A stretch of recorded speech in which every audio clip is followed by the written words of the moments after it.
This week on Hooligan Nation, KISS Kruise Landlocked from start to finish with all the juicy details from two hooligans that were there for it all. Those two hooligans were him and I.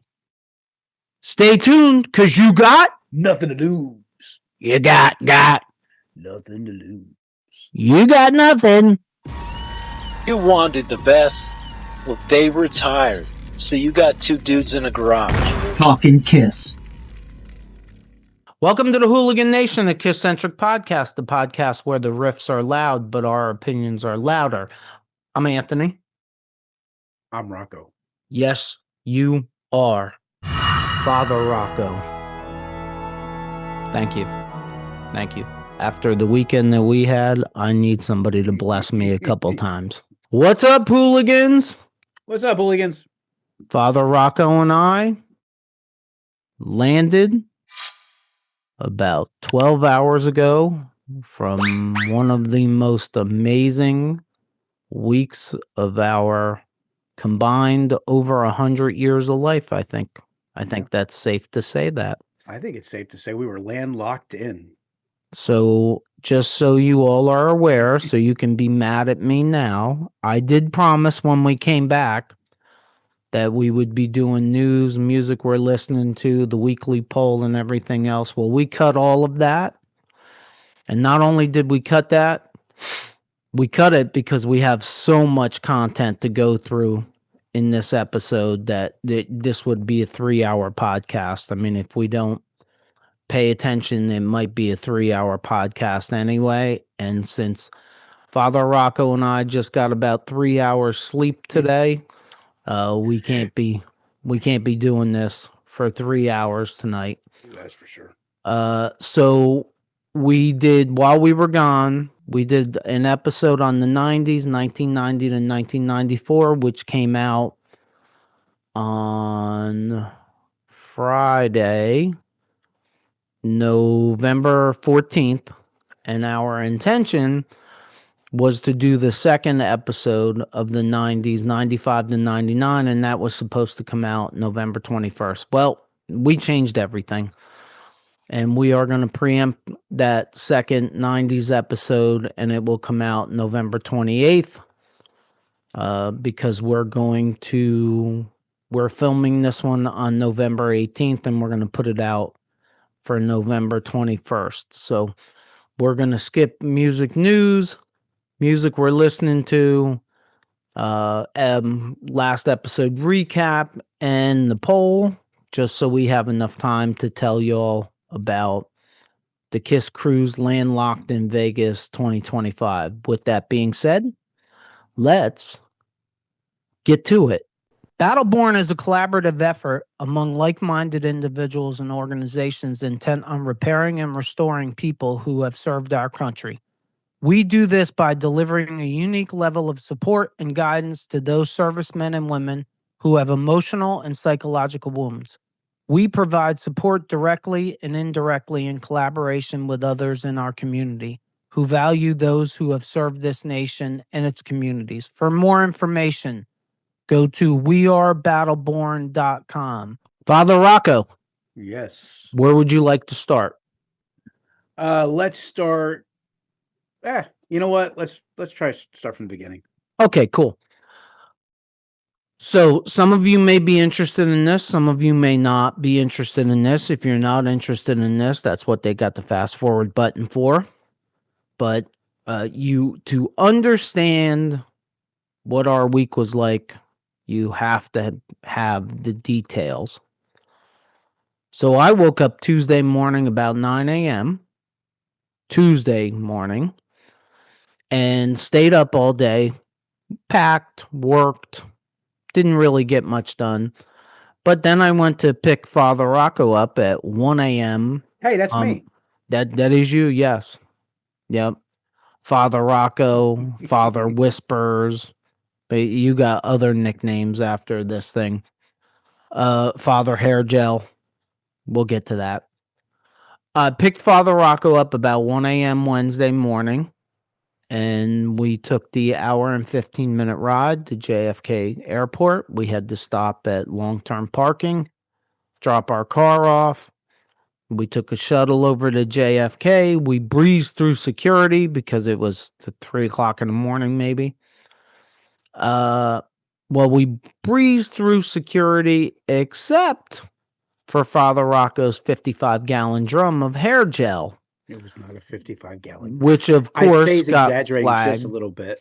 Which, of course, got flagged by TSA. Can I give you, like, I had packed everything. I knew what not to put in there.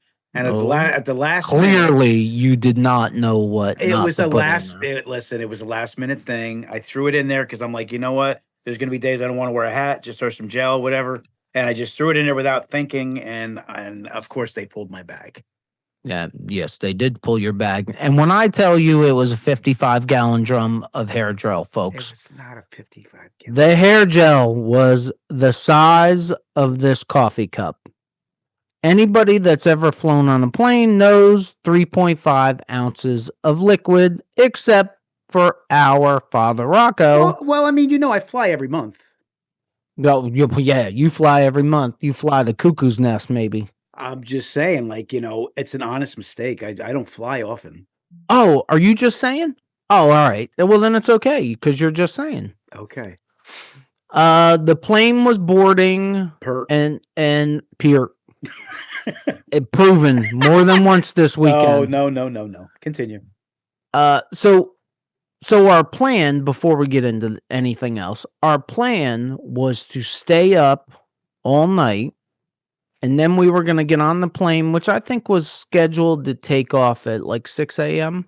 Yeah. Around 6 a.m. And our plan was, this was like we had discussions about this. We're going to stay up all night. And then when we get on the plane at 6 a.m., we're going to be able to sleep the entire flight. Yeah, no, that didn't happen. We took, the best thing I can explain it is I took micro naps. 5 minutes, 10 minutes, less than 5 minutes. Like it was terrible. Cramped, uncomfortable. Yeah. We get on the airplane and there is not one empty seat on the entire airplane, which means that we were packed into a tube like sausage. Absolutely. And that did not make the flying experience better. It definitely made it worse. But the flight was a good flight. And then we landed, and then we decided that, you know, we're tired. And we just flew 5.5 hours.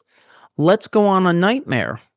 So we went on a nightmare of shuttles and trams trying to get to our rental car spot.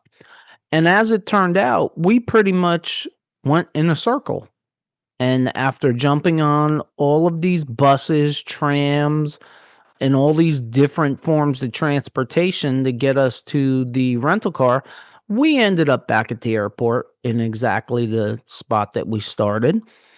At which point I said to hell with this, and we got a taxi, which cost us $50, by the way. But our taxi driver got us to the rental car.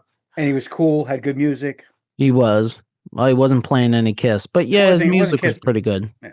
It was R&B. It was like old school. So we got the rental car. We slid over to our hotel. We were spending the first 2 nights, Wednesday and Thursday night, at the Wyndham Desert Blue Hotel, which was amazing. Awesome. It's fantastic. I have no complaints over the Wyndham Desert Blue. Thank God for the jacuzzi tub. I should have took video of you. My bones were. Listen, a lot of walking. How many steps did we get the first day? 20,000. My feet were. He's not exaggerating. My feet were killing me. I'm not exaggerating. I have a Fitbit. It tells me exactly how many I got. So we got back to the hotel. We checked into the hotel. We put our stuff up there. And then I guess the best way to explain it is we did some light sightseeing. We came back to the hotel. We finally took, we probably should have slept for about 8 hours, and we ended up taking 2-hour naps. Got up, and we were going to the Sphere to see The Wizard of Oz on Wednesday night. And oh my God, did we? because. Hooligans, if you ever find yourself in Las Vegas, the Sphere is a must go to experience. It don't matter what's playing. It's Yeah, worth it doesn't matter. It does not matter. I don't even know, man. I don't even know how to get into it and how to explain it. You got to experience it at least once. It really is incredible, and then standing on the outside of it too is incredible. Well, that's the first thing. Standing on the outside of it is a life-changing experience to begin with, because I've never seen anything like that before in my life. Me neither. And then you walk inside, and the place is pretty amazing from the moment you walk in. I mean, it's huge. It's beautifully done. Yeah. I mean, nobody left anything on the planning table. That's like sure. They did it all. And then we sit down in the theater and the movie comes on and we're blown away immediately. But then the tornado scene towards the beginning of The Wizard of Oz was just a mind-blowing experience, between the lights and the wind blowing and the leaves. You're in the tornado. You're basically in the tornado. And you feel like you're in the tornado. Like, it's a mind-blowing experience. Absolutely.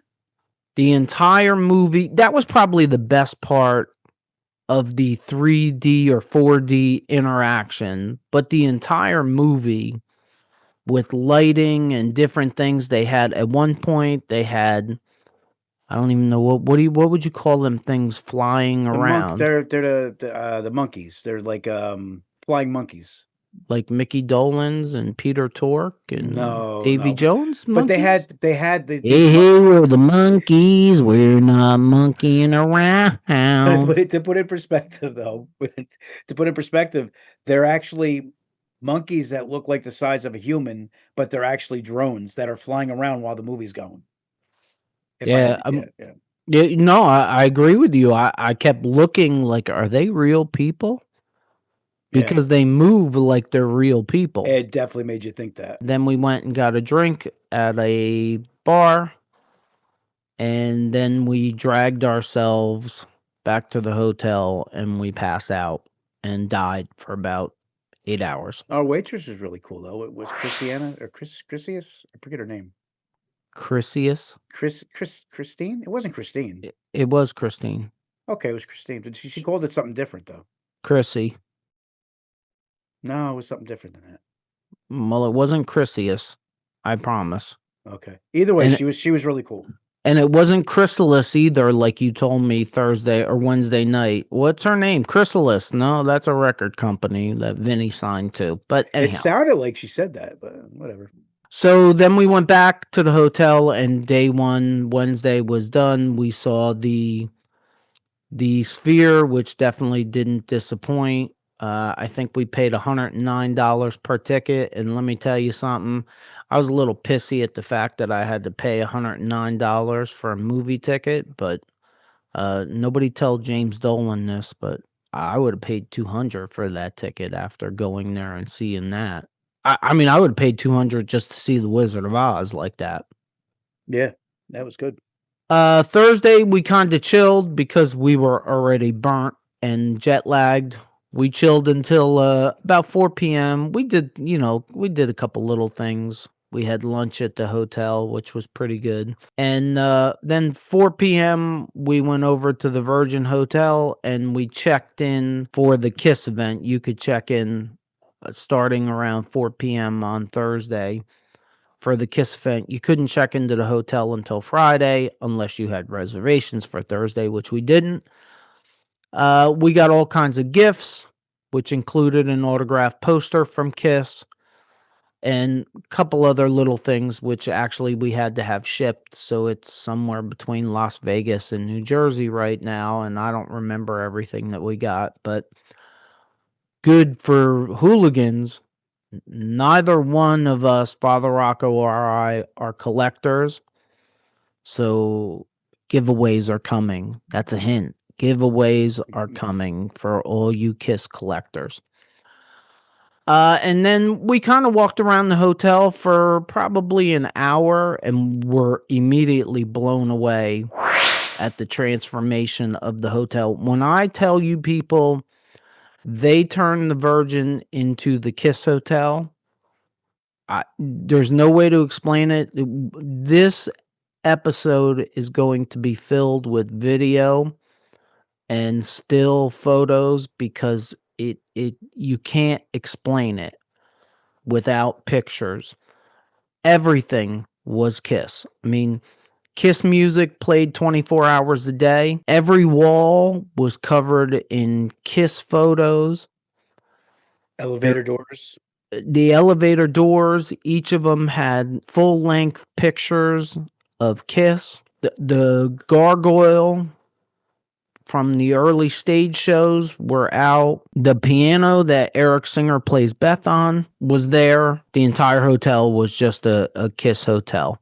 And then about 6 o'clock, we went over to the pre-party, which was ran and organized by KISS Cancer Goodbye and KISS Army Spain, who once again did a killer job. And if you want to know the details on that, we gave an entire Wednesday bonus segment that will go out on November 26th, and that's detailing everything from the pre-party. So if you're interested in that, slide over to there on or after November 26th, and you'll get that. On Friday, we checked into the hotel around noon. And check-in was I thought check-in was pretty easy. Well, yeah, that was definitely smooth. I mean, the place was already covered with KISS fans everywhere, and it looked like thousands and thousands of KISS fans. And it took us about 15 minutes into our stay at the Virgin before the hotel pissed both of us off. And we proved without a doubt that both of us are complete idiots. And I know that this is not directly about KISS or the weekend, but I have to tell this story because I still feel like an idiot. We get into the hotel room on Friday and we got about an hour and a half, 2 hours before anything is going on that we really wanted to go to. So we get into the hotel and we're unpacking and we're doing this and we're doing that. And we brought, little things like sodas, drinks. So we go to it's me, by the way, because I don't have a mouse named Father Rocco in my pocket. I go to the mini fridge and it's a pre-stocked mini fridge. So I'm like, okay, I don't want this stuff. It's got a QR code with a price list, and it's like $15 for a Diet Pepsi. I'm like, yeah, no, we're not doing this. That's how we get in trouble. So I picked the phone up and I called down to the front desk and I'm like, hey, I'd like my mini fridge. Can you guys come and take all this stuff out of the mini fridge? We're not going to use it. And I should have paid attention and I should know better, but I didn't. The guy on the other end tells me, we charge $40 for that and we'll come up and we will lock your mini fridge. And I'm like, yeah, but we have nowhere to put our drinks. And he's like, well, the mini fridge isn't for your use. And I'm like, oh, okay. So I just say thank you. And I'm like, Is it safe to say I was a little bit annoyed by that part of it? Oh, you were annoyed. The next day was even better. It still pisses me off. I hooligans, you know what? If you're made it this far and you're listening to this part of this conversation, after I make this statement, I want your opinion of it. I don't give a shit what kind of marketing thing that they want to do, and they're trying to get you to spend money and blah blah blah and all this stuff. There still should be access to have something that you could put like leftovers, because obviously you go into restaurants, you may not eat all their stuff. I'd say about 75 to 80% of the people that are there are going to have leftovers that they want to keep cool to have for the next day, if they, so it doesn't go to waste. And me and him were going back and forth for a while. He was telling me about the marketing part of it. I don't care about the marketing part of it. You take care of your patrons. That's not taking care of your patrons. Nah, man, they want you to spend money at their hotel. They don't want you to save stuff. They want you to throw it away and spend more money. Dude, you can still have a fully stocked thing there with the things you want to spend on, but you should have a little spot where you can at least put leftovers. That was my biggest complaint. Well, anyway, so I get off the phone and I look at Father Rocco and I say, to hell with them. I'm just taking this shit out of the mini fridge and we're going to put our stuff in. So I take all the shit. There's nothing that can go bad. It's just sodas, drinks, of course, tons of alcohol that is as overpriced as any alcohol I've ever seen in my entire life. And I take it all out and I put it on a shelf and we put our stuff in and we go about our business. And it wasn't until the next day, Saturday, where we had a little downtime in the afternoon and we came back and I'm kind of like mulling around and I'm looking at things and I see this little sign. And the sign wasn't I didn't see it on the actual mini fridge.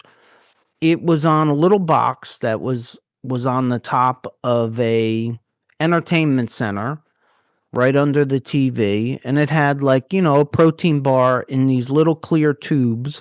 I'm sure all you cultured people I'm sure you all know what we're talking about. I mean, me and him, we're just two idiots, I guess. And there's these little tubes. And inside of one was like a protein bar, and then there was a Snickers bar, bag of M&Ms, and a couple other assorted things. And then I look over in the corner, and in the really fine print, and I mean really fine print, I'm 51 years old, and I don't see well anymore. And I didn't have any glasses on. But once I look at the fine print, it says that if you touch and lift up any of these little clear tubes, you automatically get charged for the item. Well, luckily enough for both of us, we hadn't touched that. So I'm like, oh, cool. Okay. I turn around to Father Rocco and I say, hey, don't touch anything in this box. I go, because once you lift it up, they're going to charge you for it. He pays no mind to me as usual. I then open the door. Because I don't remember that comment. So anyway, I know. That's why I should have a GoPro stuck to my forehead. Or I should just follow you around to make sure I hear everything you say. Absolutely, you should. You would become a smarter guy. Wow. Okay. You would know how to pronounce Neil Peart's name. It's Pert. If you actually listen. It is Pert. Someday you'll figure it out. No, Pert is a shampoo, and you don't have enough hair to justify shampoo. And you got even less, so we're good. And I got none, so I just waxed the top of my head to get a little shininess. I get hair in parts I don't want. Yeah, let's not. We don't. That's for a different podcast. That's for like two middle-aged guys talking about what's wrong with their life. We gotta move this along because I think the guys want us to talk more about the KISS stuff. And so I'm getting to the punchline. So then I open the little cabinet door for the mini fridge, and wouldn't you know, there's a little micro sign there saying the same thing. If you lift up any of these drinks, you automatically get charged for it. And I look over at the shelf, and there's about 30 drinks, and in my estimation, about $400 of things that got charged onto our account.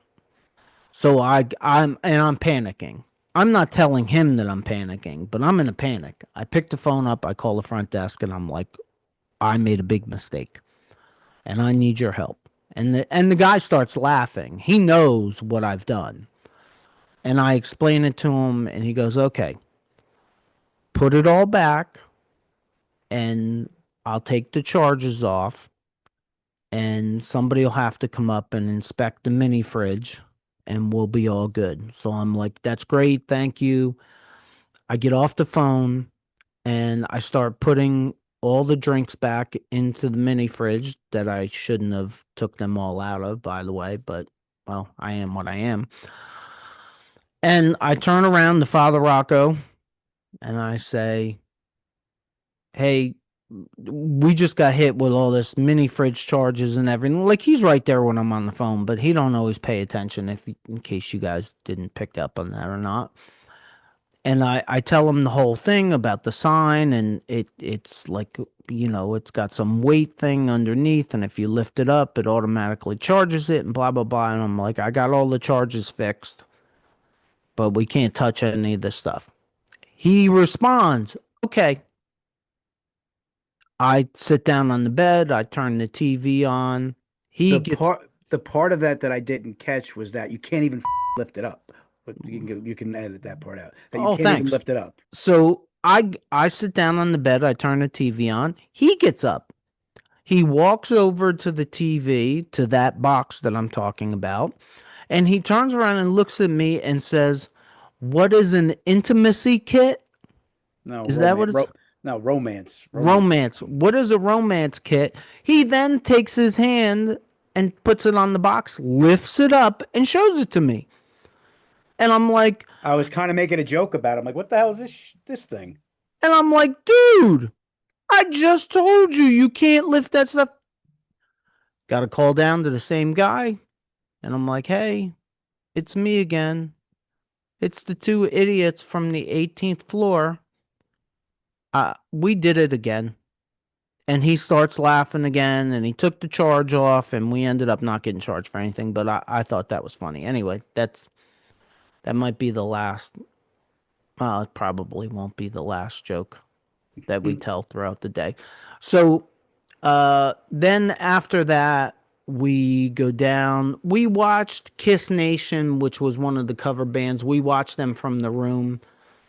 Our window looked out onto the lawn area and the stage. So we watched KISS Nation from the 18th floor. Wasn't real bad. You could hear it really good. And then we went down for the KISS acoustic set.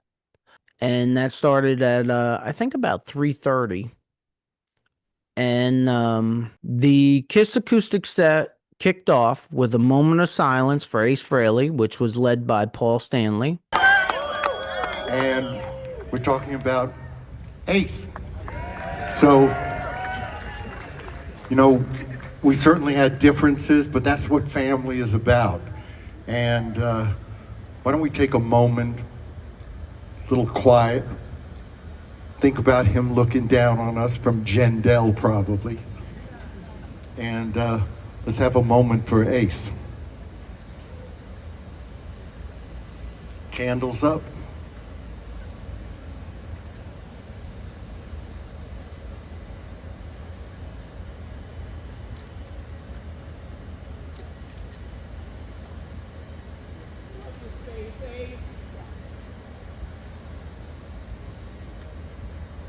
Wow. Thanks, Ace. Thank you. Thanks for doing this for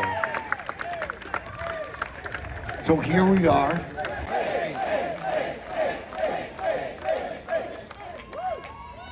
I thought it was classy. Yeah.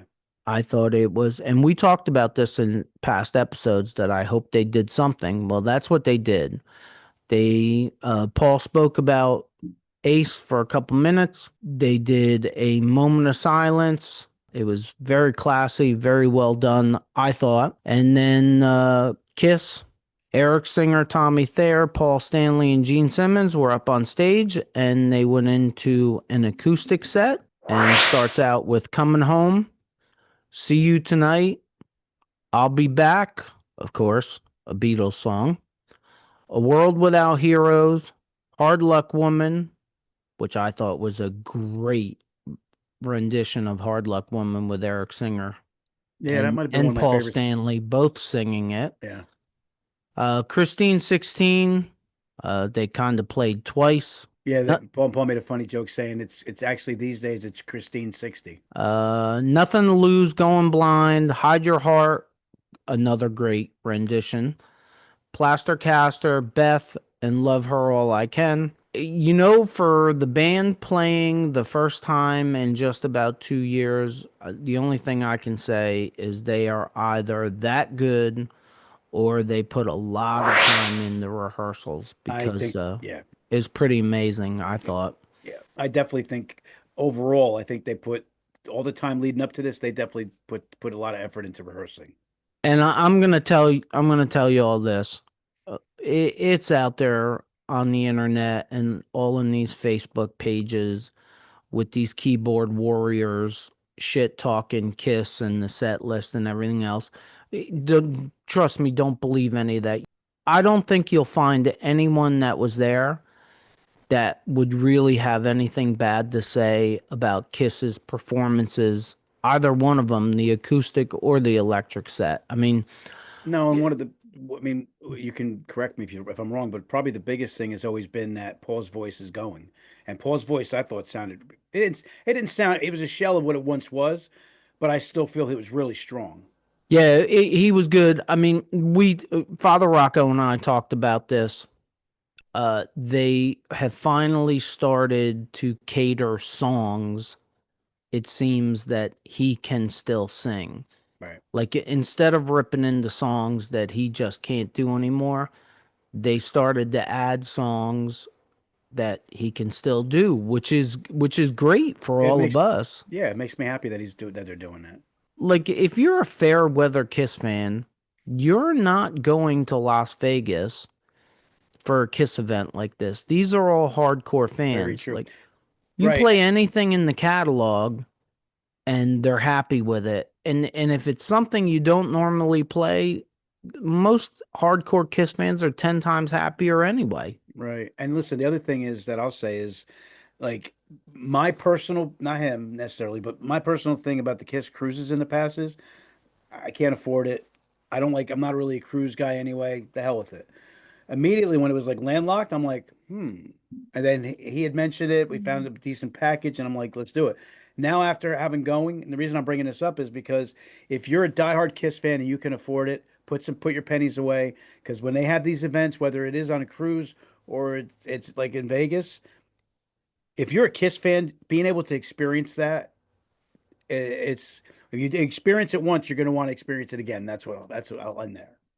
Yeah, it was definitely a once in a lifetime experience, that's for sure. Once the set was over, we had about an hour before the next event. I think we went to eat. We'll spare you those details because we ate a lot of hot dogs and pizza all weekend long. They were good though, that place. We basically one place was like kept on ended Yeah, up in that place. the pizza place was good. 6 p.m. we went to what they called a conversation with Eddie Kramer. With anything with Eddie Kramer. Eddie Kramer wasn't physically there. They zoomed him in. But it was still good to see. It was good to hear Eddie Kramer's take on lots of little things that I cannot remember off the top of my head, probably because of lack of sleep. But it was a good hour with Eddie Kramer that slid right into about 20 minutes of comedy with Craig Gass. And anybody that has not seen Craig Gass yet, just go on YouTube. He does impersonations, and you know what? His Gene impersonation wasn't great to me, No, same here.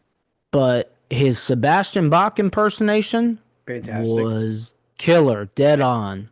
And he did Sam Kinison. If you know who Sam Kinison Yeah, is, he did Sam Kinison too. Yeah, and that was perfect. yeah. Perfect. Yeah.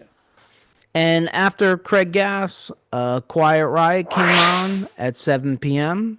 And all I can say is Jizzy Pearl sounds just like Kevin DeBro. Quiet Riot was very good. I thought musically they were very tight.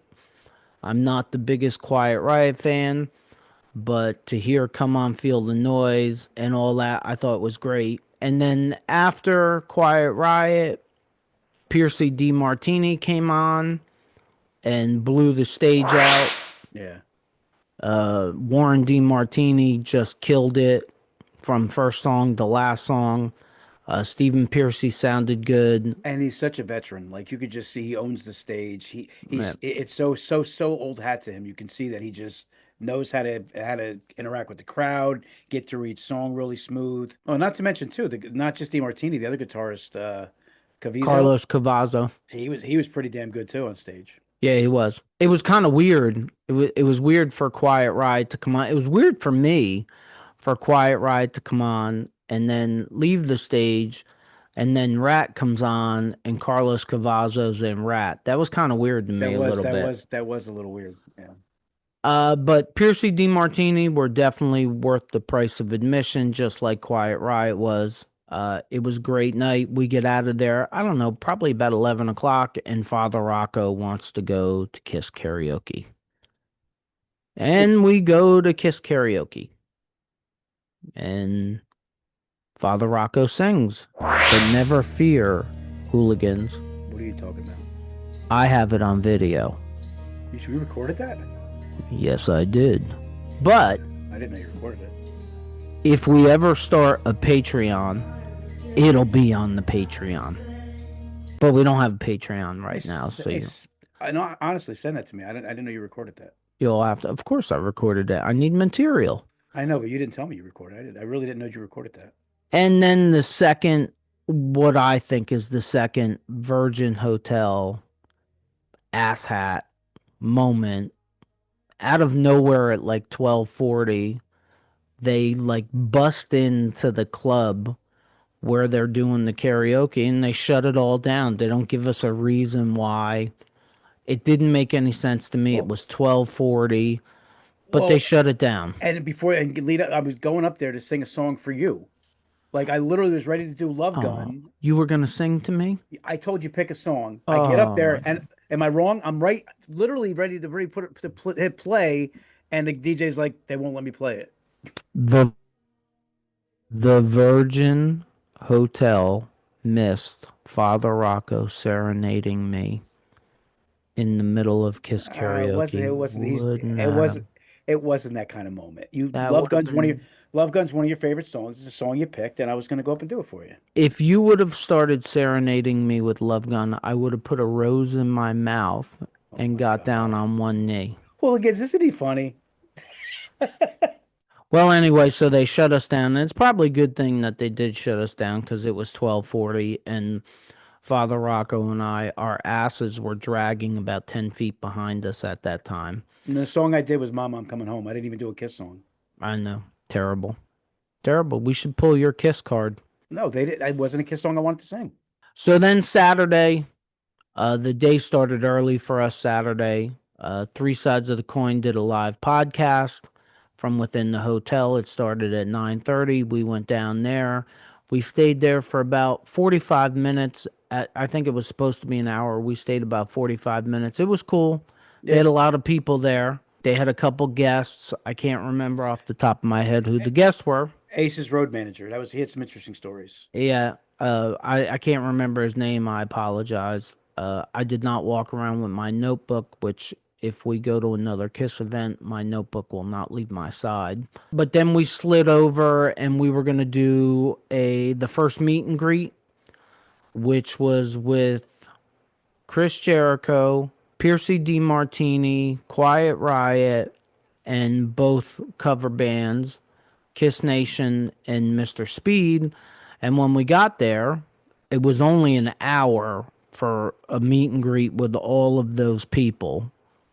That was bad planning. That was you need to double that to probably 2 hours to get a chance. As soon as we get in line and we get in there, they tell us automatically, like, who do you want to see?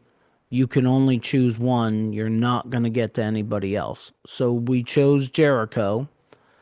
And then we're in line for Jericho. And thank God Jericho was cool. Because we're in line and it's like 55 minutes past the hour. I don't remember if it was... It was probably 11:55, and it was from 11 to 12. This woman, and I don't know whether she was from the hotel or she was from Vibey or what she was, or what's the other one? Pop House. Yeah, Pop House. I don't know where she was from, but she walks through the line and she says, "No more pictures to conserve time." And we're like looking at each other like, yo, we're not autograph hounds. We've said this time and time again. We were not collectors. Like, we didn't go there for autographs. We went there to talk to Chris Jericho and get a picture with Chris Jericho. Well, we look at, and we're probably, at the time, we got like 5 people in front of us. And we look up, and Jericho completely disregarded her, thank God. And he's still taking pictures. And we get up there and we talk to him. I don't know, we talked to him for about 2 minutes maybe. And we took a picture with Jericho. He was really cool. And then the meet and greet was done for us because they were done. They were trying to shoo people out after an hour. It's probably the worst planned part of the entire event was the meet and greets. And then after that, we had a little downtime. And then 6 o'clock, quarantine comes on.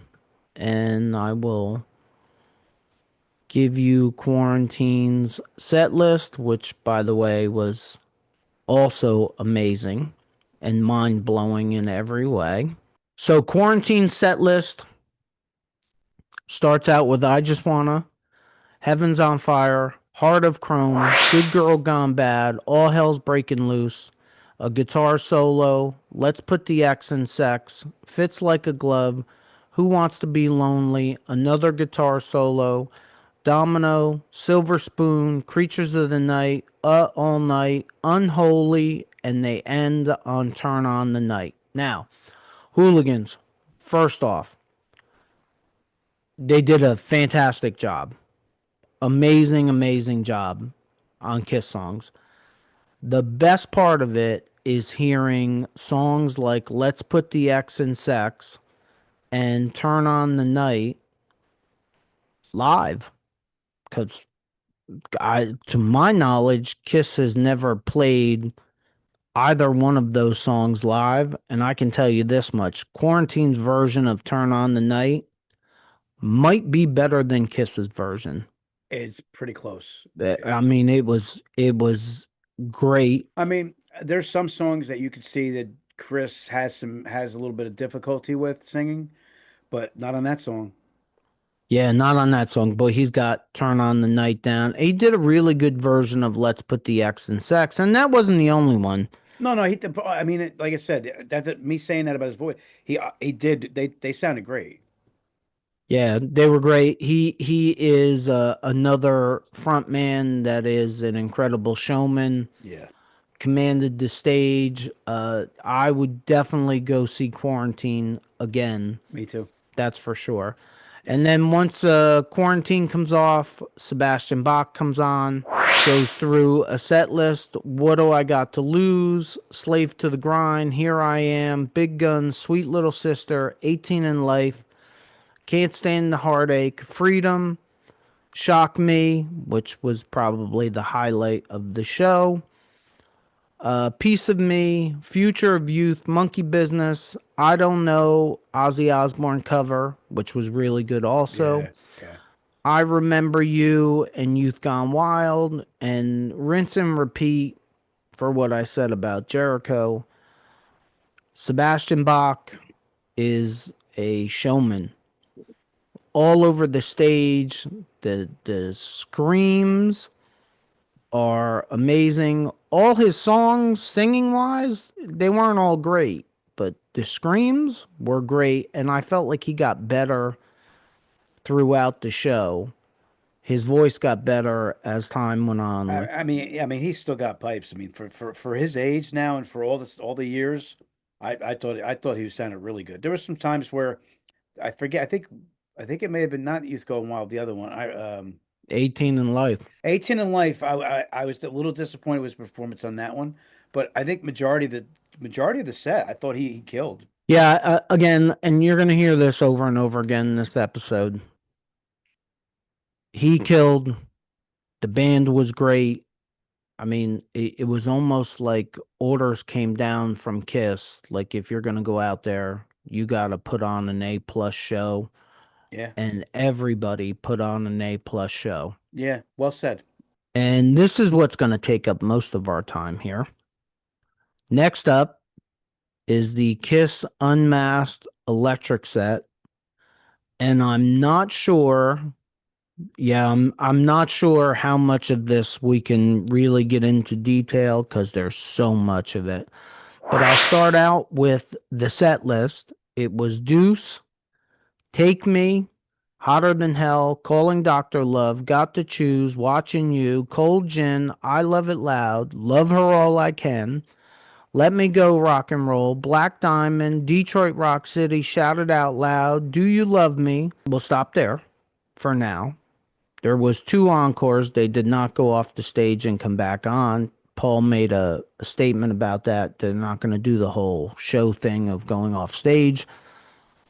But when they came out to Deuce, the first thing is, like, we were all told there wasn't going to be a big extravagant stage show. There wasn't going to be bombs and fire, and there wasn't. But I thought the stage show was perfect. Colors, and yeah, I thought it was really, really well done. You know, big thing for me always is the KISS sign in the back, lighted KISS sign, like that was there. Everything was good. And then they start out the Deuce, and I'm like, please don't do this. I'm like, please don't do all the songs that you always do. And then once the second song came on and it was Take Me, it was like, okay, this is going to be cool.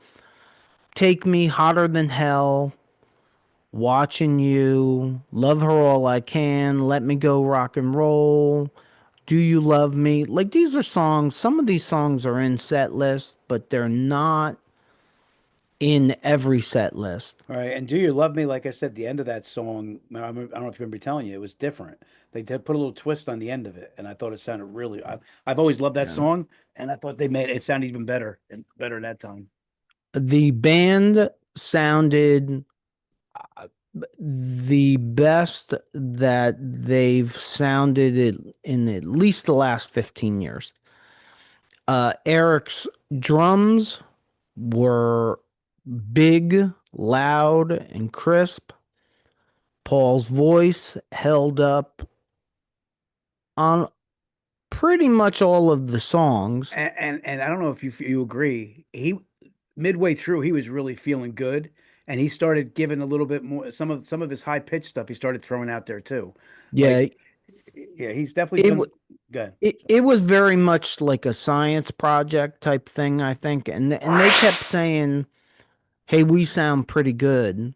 Yeah. Hey, don't we sound good? Like, I think they were as happy with the way they sounded as the crowd was. And every person that was in that hotel was in that arena for that show. Yeah. And there's it's all over YouTube. I mean, you guys can go on YouTube and you can find the complete concert there. It was really good. And then after song 14, which was Do You Love Me, they kick into Lick It Up. No announcement, no anything. And as you're standing there watching this from the corner of the stage, Bruce Kulick walks out on stage. And when I tell you that place went buck wild, it's an understatement. Yeah. People went crazy. There was no hoopla for Bruce. Like, Bruce doesn't really want the hoopla, it seemed. He kind of stayed in the corner. He's a shy guy. You could definitely tell he's a shy guy. Like, you could just tell his personality with how he acted. And then they go from Lick It Up into Rock and Roll All Night, and there's confetti flying everywhere. And I mean everywhere. There was a lot of confetti. And it was just like over and over again. It was just an incredible show. And don't forget Sophie. Gene brought Sophie out on the stage. Sophie, Gene's daughter, gets dragged out on the stage at one point during Rock and Roll All Night, and she runs off the stage. Like, they were legitimately having fun. Yeah. Where there's all kinds of production and all kinds of cues for a KISS show, this was not like that at all. Yeah. Like, they were loose, they were talking to each other, they weren't in a hurry. Yep. They went out on stage and they had fun. Yeah. Like, everybody talked, which, look, if you're watching us, 99.9% of the time, the only one that talks at a KISS show is Paul Stanley. Right. Not true. Gene was on the mic. Eric was on the mic. Tommy was on the mic. Like, they really shared that part of the show. They really spotlighted each of the members. And I got to tell you, Gene's bass was perfect. Yeah. The sound, the levels, everything was just as close to perfect as you could get. Except one funny part with Eric. What when his inner ears went out? As there, yeah, he was four times that it went out. Yeah, he lost his shit in the back and but again, it wasn't like they were trying to be perfect. Like they were just kind of like the gloves were off. They were just having a good time, and even with something like that, they would be mortified, and it wasn't part of the script, and they didn't really seem to mind. It didn't affect their performance. They didn't let it affect them, and they just kept on going on like a machine after that. It was really, really good. Yeah, it was really good, and I can't tell you people enough that by song 4 or 5, the first thought that popped in my head was they're coming back. I don't think they are, but the first thought in my head was they're coming back. They sound too good not to come back. They looked like they were having fun. Absolutely. They talked about missing this. It would not blow my mind in one respect, but it would blow my mind in another respect. But who knows what they're going to do, their KISS. So then the show's over. If you want to, as soon as the show's over, you can run to something else. We didn't. I think KISS Nation was playing the smaller room at the time, and then there was KISS karaoke going on. There was like 2 or 3 other things. You walk out in the casino, and the DJ Noise is playing KISS songs, and we're just kind of hanging out in the casino, trying to keep our money, by the way, which I think we both successfully did very well. Yeah, I didn't gamble once. And Criss Angel walks out of the arena, and I didn't say this in the beginning, my bad. But Criss Angel introduced KISS before they went out on stage. So Criss Angel's working out, and this is what's wrong with fans sometimes. He's walking out of the arena. He didn't take a back door. He had a security guard, but he only had one security guard. And he's walking out with his kids. And some asshat is like attacking him for pictures with him. And his kid's like 6 or 7 years old. And she's in her pajamas with a stuffed animal holding on to his hand. And this guy is just ignoring it. Like, it's why these celebrities don't want to deal with the normal folk, because some of them are just stupid. Mm-hmm. And it was stupidity to even watch it. And then we're hanging out about 5 minutes later, and here comes Bruce Kulick. And he's just walking through the casino.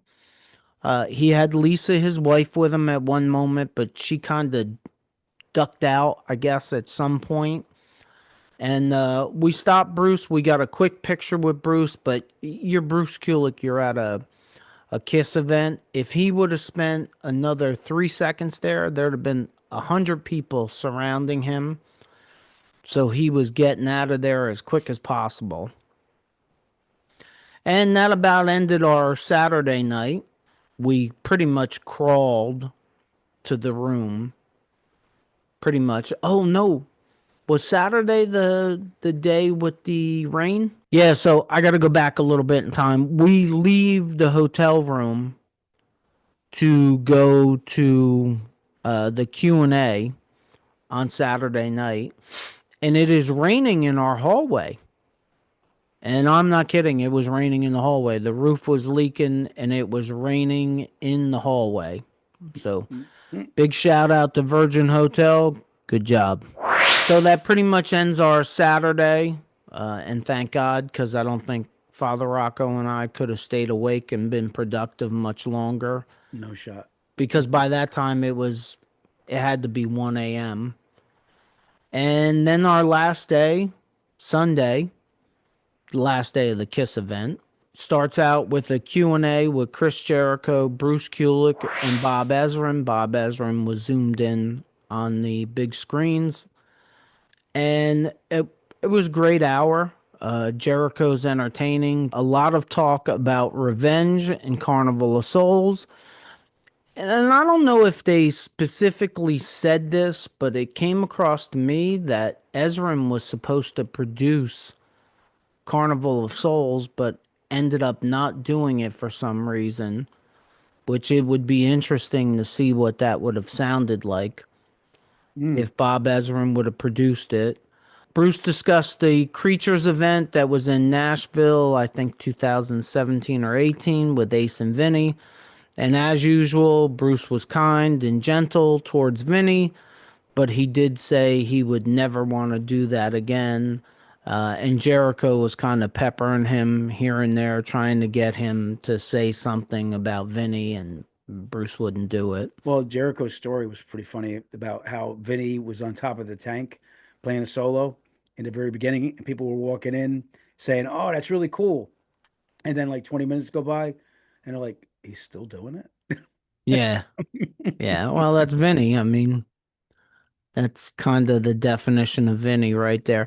So that was cool. That was a very good Q&A. It was a kind of a relaxed setting. Nobody acted like a star. Jericho doesn't ever act like a star, and I don't think Bruce does either. And he's a good interviewer too. Yeah. And then we slid over. I think we did. We slid over to Ask Doc, which was another Q&A with Doc McGee, which, in my opinion, Doc McGee is the greatest.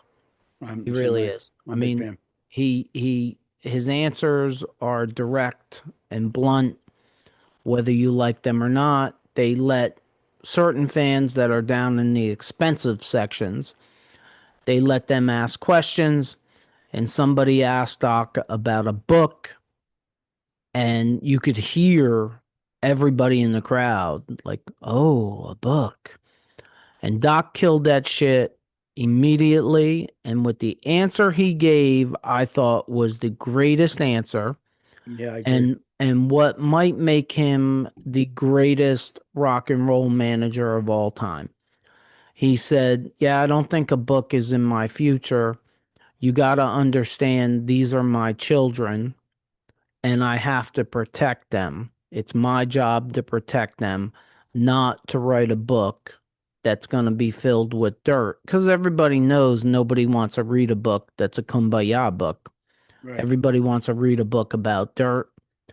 And he said, "Yeah, that I'm not going to do that. That's not going to happen." He did get into and talk about this is starting out the new era of KISS. KISS isn't going anywhere, and I truly believe KISS is not going anywhere. I don't know what they're going to do, but they're not going anywhere. That's for sure. They got all kinds of things planned with KISS cruises and avatars and different projects. Hooligans, KISS is going to be around a long time. KISS is going to outlive all four original members. All the newer members, it's gonna outlive all of us. Like, we're all gonna go to our graves, and KISS is still gonna be here in some form or fashion, because I think that's how they have it set up.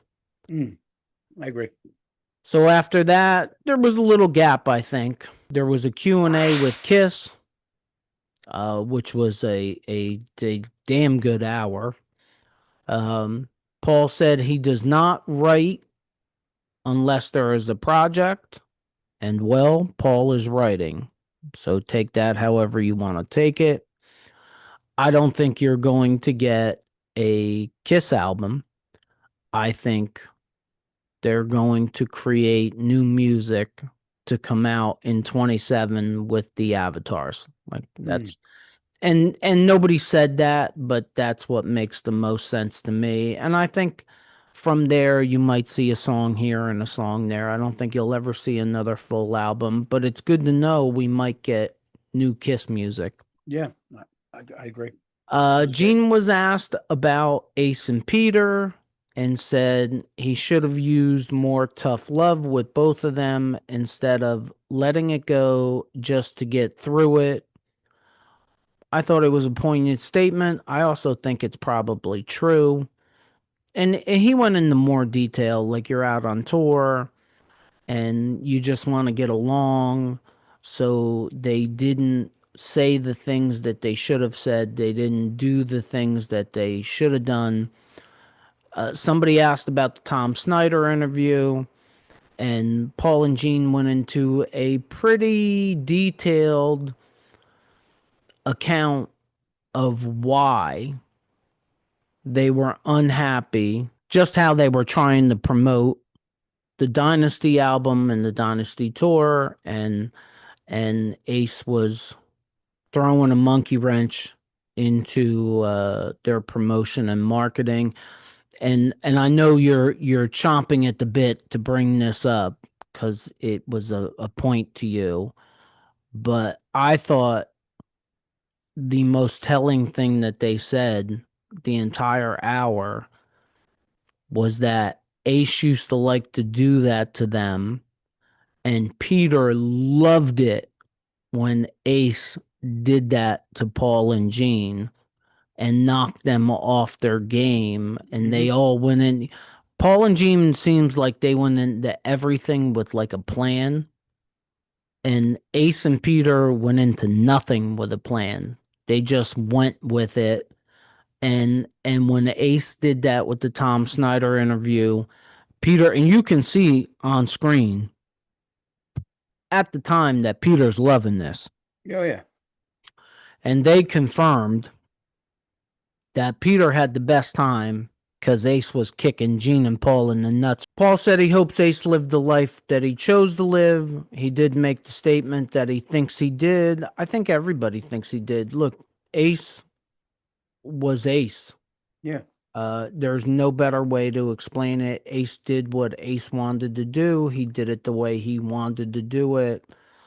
And he lived a full life. And like Father Rocco says, what is that saying that you use all the time? He rode all the rides. He went on all the rides. He went on all the rides. And he beat the problem. He beat his addiction too. So he left being a proud man too.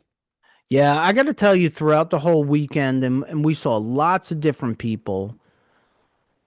Some we talked to in the crowd.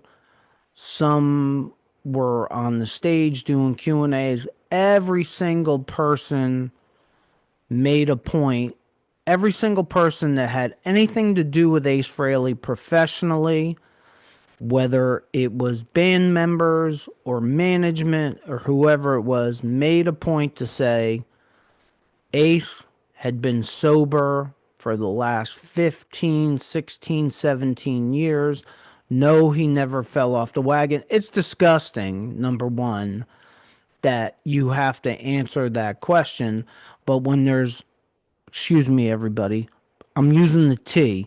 When there's retards out there, not tards, tarts. When there's retards out there like Rachel Gordon, who is all over social media saying things like Ace isn't dead, he's still alive. Like, these stories are going to go out. People are keyboard warriors on social media. Oh, Ace fell off the wagon. Ace was drunk. Look, anybody that's a KISS fan, that's an Ace Frehley fan, that's heard a interview with Ace Frehley in the last 15, 20 years knows he was proud of it. He was proud of his sobriety, and he was going to stay sober. So, and another thing that makes you really believe that too is he wasn't one of those guys who was like preaching to people. He's like, everybody's got to have their own path. He had a different take on the way that he wanted to like, if somebody wants to ask me advice, sure. But I'm not telling them not to do what they're going to do. They're going to do what they're going to do. Like, it was a different take when I heard interviews with him. But also on that note, his tour manager, when we went to Three Sides of the Coin, one of the things I thought that was interesting that he had mentioned Ace didn't even want to smell it. Like his tour manager had to sneak out at times, sneak alcohol to the other bandmates. Like Ace had a strategy and a plan of dealing with his sobriety too, which lets you know how much he took it seriously. Yeah. Yeah, and that helps you. I think it helps somebody like me to really believe that Ace stayed sober because he had a plan. Yep. And he had specific rules and specific things that he wanted and put in place to make sure he stayed sober. So I think it's disrespectful to the legacy of Ace Frehley at this point to even bring up his sobriety, no matter who it is. Gene and Paul should shy away from it. And at least for this weekend, they did a pretty good job towing the line between addressing the fact that it was a problem at a time, but not beating him up about it. And as far as the keyboard warriors out there, look, if you are subscribed to the Hooligan Nation podcast and you are one of these people that spread lies and untruths over the internet, do me a favor, unsubscribe and beat it and get the hell out of here, because it annoys the hell out of me. If you got the truth and it's a fact, then it's a fact. It is what it is. But I see all the time in all of these Facebook groups, and I can tell you right now, we watch our Facebook group. Like, you put some shit that like that on the Facebook group, it's getting deleted and you're out of here. Because you're not gonna disrespect any of them. Like, for all those keyboard warriors that are out there saying, oh my God, Paul sounded so terrible. He didn't. He didn't. We were there. He sounded great. There's 4,000 people that were there. You can't get any of them because we talked. That's all. That when there was downtime, that it was KISS fans talking to KISS fans. You couldn't find anybody to say, "Oh, Paul sounded terrible. Gene did this or this." That no, nobody said that, and we were actually there. If I'm being honest, I was surprised how good he sounded. Yeah, so was I. I mean, I was. I was interested to see how much the 2 years off, how much that would help him, and it definitely looked like it helped him a lot. But I think it was Shouted Out Loud podcast. They live streamed the entire Electric set, and we're in the concert while they're live streaming it, and I'm looking at the live stream, and I'm looking at the comments. And I'm like, if you're making comments like this, number one, you're not a KISS fan. Yeah, what the hell are you doing? Why are you there? And look, if it was true and Paul sounded like shit, then you can say it. And I won't argue with you. You have a right to have an opinion. But I'm sitting in the venue listening to this live, and I'm looking at the live stream. There's people making comments. Oh my God, Paul shouldn't be up there. He sounds terrible. He did not sound terrible. Please go on YouTube, find all the live streams, listen to them all. He did not sound terrible. Look, was he Paul Stanley from 1978? No. But none of us are. He wasn't Paul Stanley from 1987. But none of us are. Right. He was the best version of Paul Stanley in 2025 that he could be. Same could be said of Gene, Tommy, and Eric. They were all the best version of themselves in 2025, and they were nothing short of amazing to me. And if you look at Paul's face throughout the whole thing, he was loving that he actually was able to sing at the level he was singing at and be able to do it again. You could see that. I think he was maybe not surprised, because I'm sure they had their share of rehearsals to be ready for this thing. But you could see like he was really feeling it at times, because I seen extra times where he was going high octave and he was getting that screech out at times. But he was really strategic about doing it in the spots that he did. But he was. I was really impressed, actually. At one point, somebody asked Eric about getting into the music business, and both Father Rocco and I thought this was a poignant answer. Eric said, you better have a passion for the music and your instrument if you're going to get in the music business, or the business will eat you alive. And we both agree, Eric comes across very much as a businessman and could take or leave the fame completely. Yeah. He comes across as being about the music. Yeah, 100%. Yeah. You know, it doesn't he's one of the perfect guys to be in KISS, because hey Paul, hey Gene, you can be the stars, you can be up there, it's yours. I just want to play music. Yep. That's all I want to do. So I thought that was really cool. Paul made it a point multiple times throughout the weekend to say that KISS Cruises will be back in the future.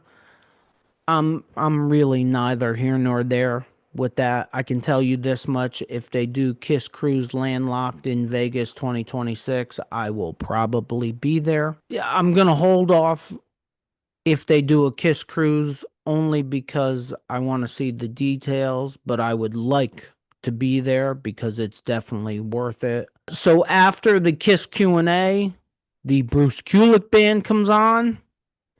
And Father Rocco, would you like to say anything about the Bruce Kulick band before I bring up the set list? Yes. I figured you would. You know I love Bruce. Well, Bruce told me he loves you too. Oh, did he? That's great. I He mean, did. the one thing, and I know I told you this, like when we met him, he's really tall, and he looked frail to me. You know, but like, obviously the guy's not a young spring chicken anymore. But let me tell you something, that guy has not lost an inch on the guitar. He played the guitar great. You can see on stage they gave a microphone because it's basically the Bruce Kulick band. So he was going to talk, but you could tell he's not comfortable talking. He wants he wants that guitar. He wants to play. You guys do your thing, and I'll play my guitar. I'll be the guitar hero. He reluctantly goes on there. He says a few things. Okay, I got that out of the way. Let me go back to playing my guitar. Yeah, absolutely. So the set list, I mean, I don't know. Maybe I'm goofy. Well, wait, I am goofy. You're goofy. Thank you. But Quarantine, Bruce Kulick Band, even KISS Nation, Mr. Speed, it's about the songs. Like, we're not used to hearing these songs live, and that's what made it so amazing. And then it's the musicianship of the fact that they're reproducing the song in a live setting, most of the time note for note. I mean, the Handsome Devils were a little different because Louis Khalil is an absolute star, and he added, you knew that he was true to the guitar parts, but he was true to the guitar parts. Bruce played each of those solos exactly how they sound on the albums. Yep. Quarantine did the same thing. They weren't trying to change anything, which I appreciate the hell out of. Like, yeah. I want to hear a KISS song played like KISS played the song. And when it came to the Handsome Devils, you got that. Plus, when it came to Quarantine and Bruce Kulick, you got it precisely. And there's another, and yeah, I 100% agree with you on that. And the other thing I have to say is, what's the bassist name? You know where I'm going with this. Joe McGinnis. Joe McGinnis. Okay. I don't know what song it was. All of a sudden, the singing starts, and I look at him, and it's before I saw him on stage, and I'm like, Gene came out with Bruce? Yeah, I can tell you it was unholy. Dude, he sounded just like Gene. I mean, he sounded more Gene than Gene. Yeah. Yeah. All right, let's get into this set list, because out of any of the set lists, this one and specifically one song on this made my entire weekend. It really did. So Bruce Kulick's band, and who played drums? Do you remember? I know what he looks like. I don't remember the name. I'm horrible. I really am horrible with names. I used to be great with that back in high school. So Bruce Kulick's band was, of course, Bruce, Todd Kearns on rhythm guitar and lead vocals on a lot of songs. Joe McGinnis, who was a stand-in for, I don't know who Bruce's regular bass player is, but Joe McGinnis played bass that night, and for some reason I cannot remember who their drummer was, so I apologize. But Joe McGinnis did the most incredible, I don't want to call it a Gene Simmons impersonation because he put his own flair into it, but man, he sounded exactly like Gene. So they started out with Creatures of the Night, All Night, Who Wants to Be Lonely, Unholy, Thrills in the Night, Domino, Parasite. That's 7 of the first songs. And then on the 8th song, they do the most amazing version of Sword and Stone that I've ever heard. Yeah. Oh my God. I'm sitting there in the arena and I'm looking over at Father Rocco and I'm like, I have a poll question. What is the best unreleased demo song that KISS has ever done? My vote is going to be Sword and Stone. Look for that poll question to come up in the next couple weeks because I'm interested to see if anybody chooses anything other than Sword and Stone. But man, that alone made my whole weekend. I got to be honest with you. You're more familiar with that song than I was, but hearing that on stage the entire time in my head, I'm like, who produced Crazy Nights? Phil Nevison. He's dumb. He's very dumb. Yeah. That's the only, no disrespect, but he's dumb. How can you make that mistake? That song is so obviously a hit. I really believe that's a hit. Like, I believe that's a hit so much, and nobody's going to listen to me and they're not going to do this, but if KISS is working on new material, they should record Sword and Stone and put it out. If KISS isn't going to record that song, then Bruce, with Todd Kearns in that band, should record that song. And if they're not going to do it, Todd Kearns and the Handsome Devils should do it. Somebody that's a KISS fan should record that song because I will suck that up. I mean, I will. I'll tell you right now. It is, from my experience, that is the best demo that didn't get released out of every one of them. Yeah, I kind of agree with you on that. And the other thing too, I want to just say, I think I said it before. Well, then say it again. If you are a KISS fan and you're not too familiar with Todd Kearns, get familiar with him. I am a huge fan of his, especially after this week. He is such a great performer. He is one of us, but he's a great musician. He's a great performer. He owns that freaking stage. Yeah. Yeah. Yeah, no doubt. No doubt. Street credibility went up a ton this weekend to me. Big time. So Bruce was great. The entire band was great. Where did I? So after Sword and Stone, they moved into Larger Than Life, Tears Are Falling, King of Hearts. They did Car Jam with Paralyzed, Tough Love, and Spit. Forever, great, another great version of Forever. With electric, all electric. Crazy, Crazy Nights with Turn on the Night. We got Turn on the Night again. Yeah, you know what? Crazy Nights we didn't talk about, but they did a great job on Crazy Nights too.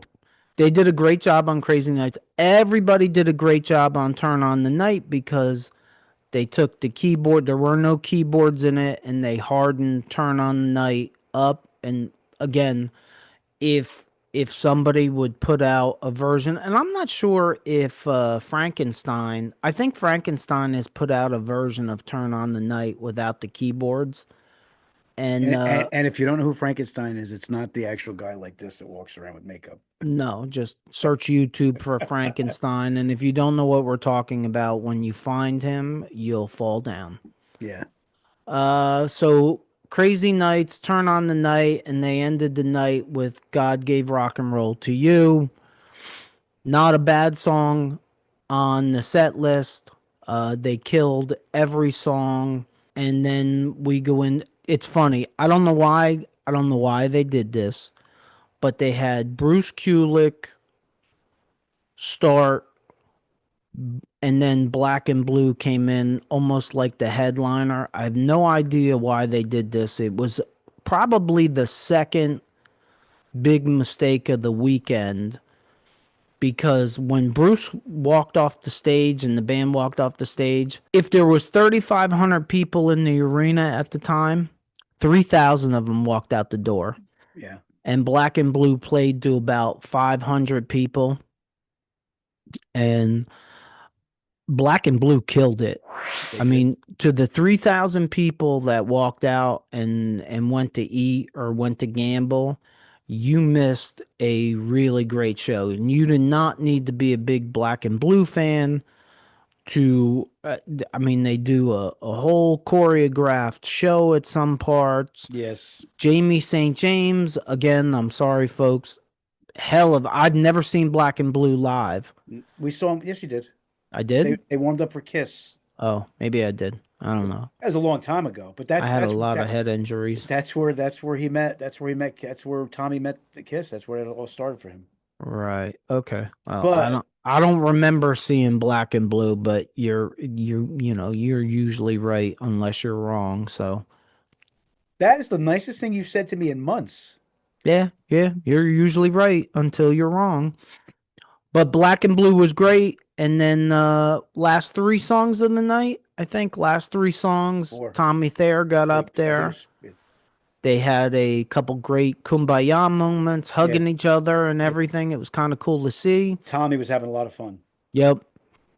And it was I'm definitely glad that we stuck around to see Black and Blue, because they were one of the stars. As it turned out, they were one of the stars of the entire event, which is shocking. And when Black and Blue came off, was kind of like the unofficial ending of everything. They were starting to break down everything, which was another amazing thing, because we hung out for a few minutes. I think we went to our favorite pizza place. Yep. And then we were toast by Sunday night. And we went up to the room and we kind of drooled for a little while, and then we went to sleep. And when we woke up Monday morning, it was no longer a KISS hotel. Yeah. They had to work all night long to turn that hotel into a normal hotel again. And we checked out, and once we checked out, we went to KISS World, because why would you not? Which was definitely worth the trip over there. Anybody interested, please be interested, by the way.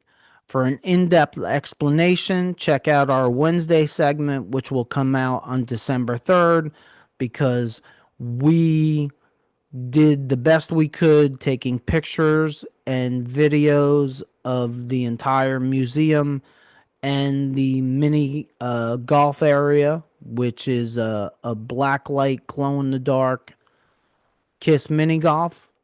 Might I add, I whooped Father Rocco's ass in mini golf. I didn't want to let him win. I didn't want to let him win. Yeah, so he let me win by like 20 shots, I think. Something like that. Yeah. He's gonna go on tour next week.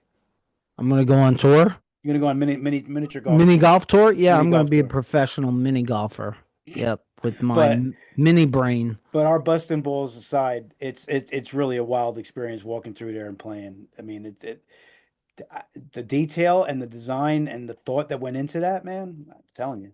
And really, the sheer amount of collectibles. Oh my God. That Gene Simmons has in his own collection is mind-blowing. I was dizzy by the time we walked out of there. There were things there that I had never seen, didn't know They even did like it was another mind-blowing experience. But check that out. Our Wednesday segment, December 3rd, will be all about mini golf with pictures and videos and everything else. So make sure you check that out. With that being said, Father Rocco, Yes. as part of our wrap up, first and foremost, give me your VIP of the weekend. If you were to pick one person, not band, it can't be a thing. If you were going to pick one person for the weekend, who's your VIP? Paul Stanley. Really? Because I did not. I'd be honest with you. I sing. I did You not. you I do did not. sing. I did not. Did not.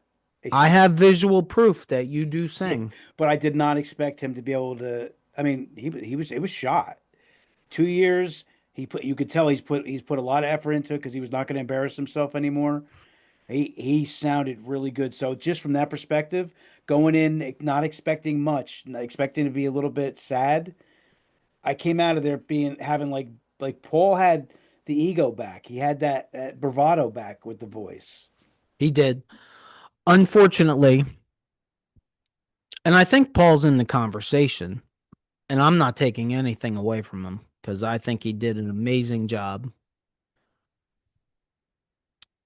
I saw Kiss twice on the End of the Road tour, and there were songs that were hard to listen to. And there were no songs like that Friday for the acoustic set or Saturday. Friday was a little shaky at times, but it was the first time they were out there live together, and it got better as the show went on, I thought. But Saturday, I thought they killed it, and especially Paul killed it. But I can't give him the VIP. And there's a bunch of people, to me. Oh my God, definitely. Jeremy Asbrock took over really Ace's position guitar-wise for the Ace Frehley band and was perfect. Mm-hmm. Todd Kearns blew my mind, literally made me a bona fide Todd Kearns fan. Second that motion. Absolutely. Black and Blue, as I said, Quarantine, Bruce Kulick's band, Joe McGinnis. There's just so many of them, but Louis Khalil I knew that was going to be your pick. is absolutely my VIP. If I could sing, and I can't, but if I could sing, that would be the guy that I would pick to be my guitar player. He reminds me of, and we talked about this, Steve Vai, Joe Satriani. Like, he can forge a path just playing guitar if he wants to. The thing about it that's going to be needed is the direction that he goes and who's pushing him, his aspirations. But the talent, I can't deny it. I can't deny what you. I mean, he is a phenomenal guitar player. He makes it look. He makes the other thing too is he's a fierce performer too. Like he's got the chops on the guitar, but he also has the performance thing with it too. Yep. Like you watch him walk around. Like he was walking around us, and I didn't know who he was. He was before the show started. He's walking around. Right. I had no idea who the hell he was, and he's kind of like nondescript, kind of like cool, what a casual. He's up there, and he's a monster. Like he's very, very aggressive, and he's very passionate in the way he plays. So yeah, I can't knock you for picking him as your MVP. Yeah, folks, if you don't know who we're talking about, you never heard him, you gotta search. He's got an Instagram page.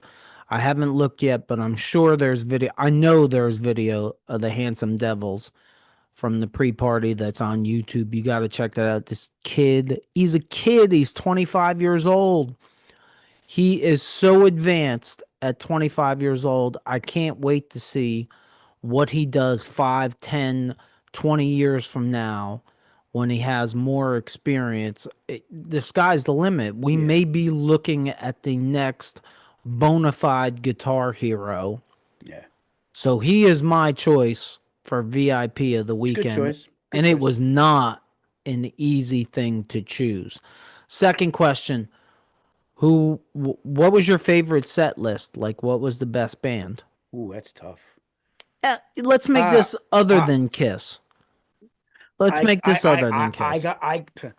It's tough because the Bruce Kulick one is oh man, it's really that's how much fun it was for the week. But you got all the different brotherhood and things like that and community, but then you also had incredible music. Like the music was second to none in my opinion. I mean, I I can't get past the first Fraley's Comet Band, and the reason I'm going to have them tip the scale is because of the emotion that was involved in it. Yeah, I can understand that. I don't think there's any right or wrong answer. For me, it was Bruce Kulick's band. And I think that's mostly because of the band. Bruce Todd and Joe McGinnis just killed it. And the other thing is because the set list was a bunch of songs that I've never heard live. It wasn't just one. Like I don't think I ever heard Kiss sing Take Me live. But that was only one song. Bruce's band comes out all night. I don't think I've ever heard it live. I don't think they play it live. I don't think they ever did. Sword and Stone, Larger Than Life, King of Hearts. You just did a thumbs up. I know. Turn on the Night. Like it was amazing. And it was amazing. So my VIP is Louis Khalil, and my favorite set list was Bruce Kulick's band. Todd Kearns, Joe McGinnis just rounded that out. And the drummer, who I can't forget his name, like it's not like he didn't do anything to kill it either, because he did. Oh, you know what we forgot? We forgot to say that Eric Singer came out and played drums on one of Bruce Kulick's songs. Was it Unholy or Domino? Domino. Yeah, it's Domino. Yeah. So yeah, I forgot that part. Another reason I like the set list, I just wanted to put this out, is you know how much I love the song Hard Times, and I got to see Hard Times live.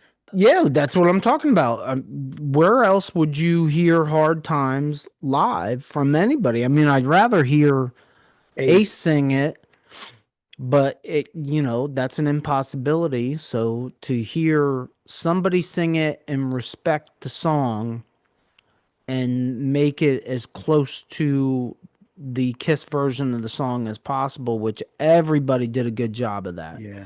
Nobody tried to be the star or the smart guy. I'm going to change the song. I'm going to make it better. Right. No, everybody went with basically the Kiss version of the song, which I think most Kiss fans, I think they appreciate it. I know I do. I just want to mention a couple things real quick. The amount of fans wearing makeup, wearing full outfits, the array of Kiss clothing, and I mean clothing, like not just t-shirts, the Kiss shoes, boots, hats, sweatshirts, pants.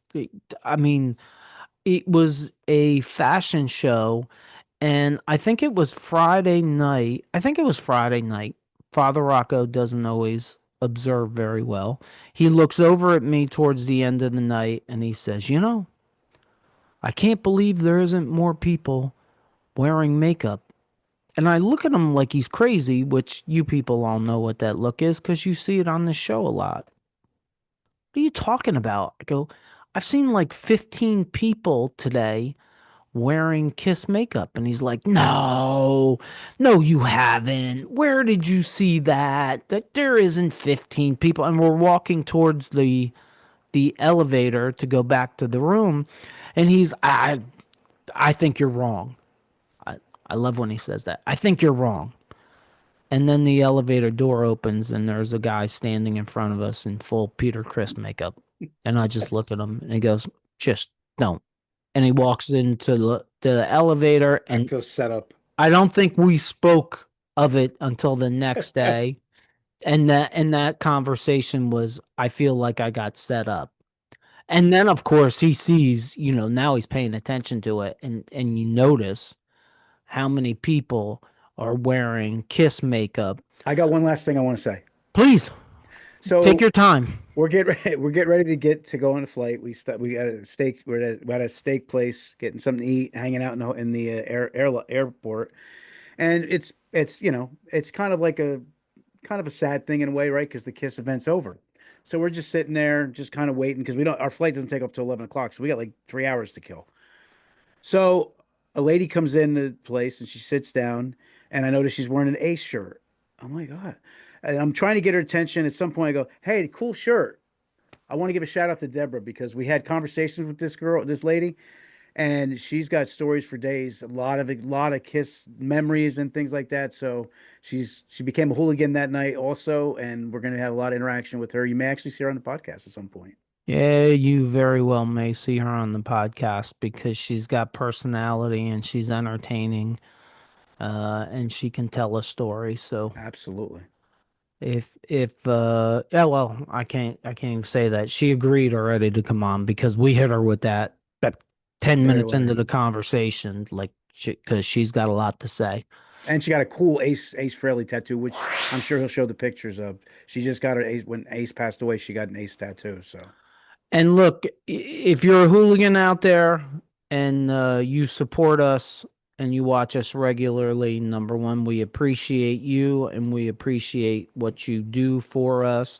And number two, if you have something to say, this is an interactive podcast. We have said this from the beginning. Father and Rocco and I, we are not celebrities. We are not geniuses, obviously. We don't know how to interact with a minibar. So we're definitely not geniuses. If you have something to say, drop us an email, and this is an open invitation. As long as you're not a whack job that's going to destroy a filming of a show, you are free to come on the show. And just say nice things about him, because he really likes when people say nice things about him. About me? Yeah. Well, I'm just not used to it. That's why I like it. I'm sure we miss things. I'm sure we will be talking about this for months. I'm sure things will come out. Like, things are popping in my head right now. Like the KISS merch, some of it was fantastic. Some of it we're going to put into future shows. Like, both Father Rocco and I bought what we think is the single greatest KISS t-shirt that was ever made. It's really cool. We had to grab. I have one on right now. Not the single greatest KISS t-shirt ever. That one I'm saving. The merch store, the other things. This may become a faceless video because we have so much pictures and video. You ain't kidding. You may not even need to look at our faces at all. The other thing is we live streamed a lot on our Facebook group. So if you're not a part of our Facebook group and you want to see live streams, we live streamed the KISS electric set. We live streamed Sebastian Bach. We live streamed pretty much every band starting Friday. There's Quarantine clips up there. There's photos too. We got Quiet some Riot. photos. Yeah, we have all of that. So if you want to slide over to the Facebook group, it is Hooligan Nation, the KISS-Centric Podcast. It is free and open to you for you to join if you want to see those clips. And everything else we're going to try to incorporate into this episode. So even if you couldn't be there in Vegas, we're going to try to give you as close to being there experience as humanly possible. And on that note, if you were in Vegas and you're a hooligan and we didn't happen to bump into you, but you had some cool experiences also, and you met some of the guys, maybe you got autographs, you got pictures, whatever, Facebook group, comments. Again, that's why we do this. We want to interact, and we want to hear different stories. It really does it for us. So, and whether you're a legitimate hooligan that's been around for a while or you're new to us, stick around because we have giveaways coming for the Christmas season. That I promise. They have to get shipped here from Vegas first. Oh, before we go, big shout out to Lisa. from three sides of the coin. She didn't blow me off, and I spoke to her for about 10 minutes. I appreciate you, Lisa. Big shout out to Joey Casada, Podcast Rock City. I spoke to him for about 10 minutes. He did not blow me off like I didn't count either. I appreciate him for that. And there's lots of others, but those two are podcasters, and they actually gave me their time and didn't shoo me away like, hey, you guys are small and don't count for anything, because some did. But they didn't. So thank you, Lisa, and thank you, Joey Casada, for treating me like a human being. I appreciate the hell out of it. If you're listening to us on any of the podcast platforms, please leave us a review. And if you just found us, check out our past episodes. If you're watching us on our YouTube channel and you like this episode, please consider hitting the like button, just like that guy, and leaving us a comment. Hit that subscribe button so you can be just like Father Rocco and you don't miss any future episodes. And check out these episodes right here. As always, if you made it this far, thank you for supporting us. And don't forget, we should all lead with love and take care of each other. Peace out, Hooligan Nation.